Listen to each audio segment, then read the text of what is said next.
महाभारत में सबसे ज्यादा अगर किसी के साथ छल कपट हुआ है बेचारा कर्ण के साथ। जीवन से मरण तक बेचारा को जिसने देखा उसने बेचारे से छल कपट।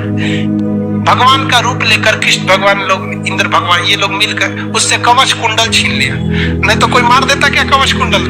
नहीं मार सकता। आखिरी वक्त में जब रथ का चक्का उठा रहे थे तो भी उसके साथ छल किया गया। लास्ट में जब मृत सैया पर लेटा था तो उसके ब्राह्मण का भेष लेकर कृष्ण भगवान उससे कहे कि हमको कुछ दक्षिणा दो। मरने के टाइम पे तो पत्थर लेके सोना का दांत तोड़ दिया।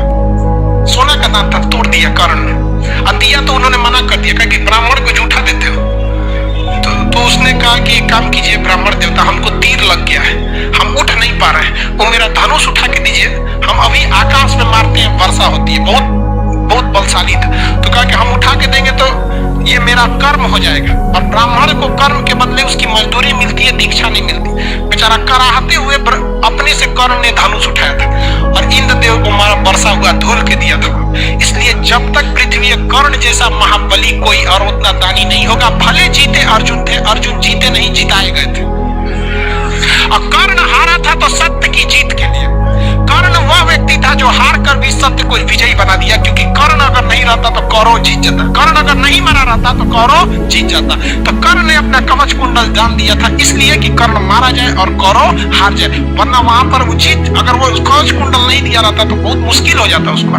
तो इतना मतलब वहां था। तो वृंदावन में कृष्ण भगवान ने बहुत उपदेश दिया, लेकिन एक उपदेश को अगर आप ध्यान से देखेंगे ना तो उसने कृष्ण भगवान जब उसका रथ का चक्का उतर जाता है कर्ण का, तो कृष्ण भगवान से वो कहता है कि आप मर्यादा का ख्याल रखिए। रथ का चक्के उतरने पे आप वार कर रहे हैं। और उस व्यक्ति से जिसने अपना कवच कुंडल दान दे दिया, उस व्यक्ति से तो कहा, कृष्ण भगवान ने क्या कहा था, तुम बात मर्यादा की करते हो। पांचाली को वैश्या कहने वाला कौन था? पांचाली को उन्होंने बोला था वही बात कि कहीं ना कहीं आपके जीवन के कुछ ऐसे शब्द हो जाते हैं जो आगे जाके आपकी जान ले सकते हैं।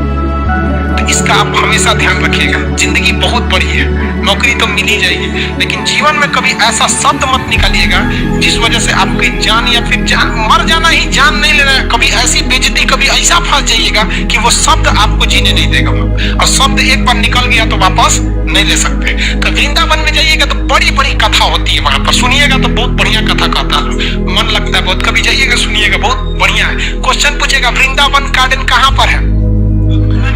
वृंदावन गार्डन कहाँ है? कर्नाटक के मैसूर में है। कहाँ है? कर्नाटक के मैसूर में।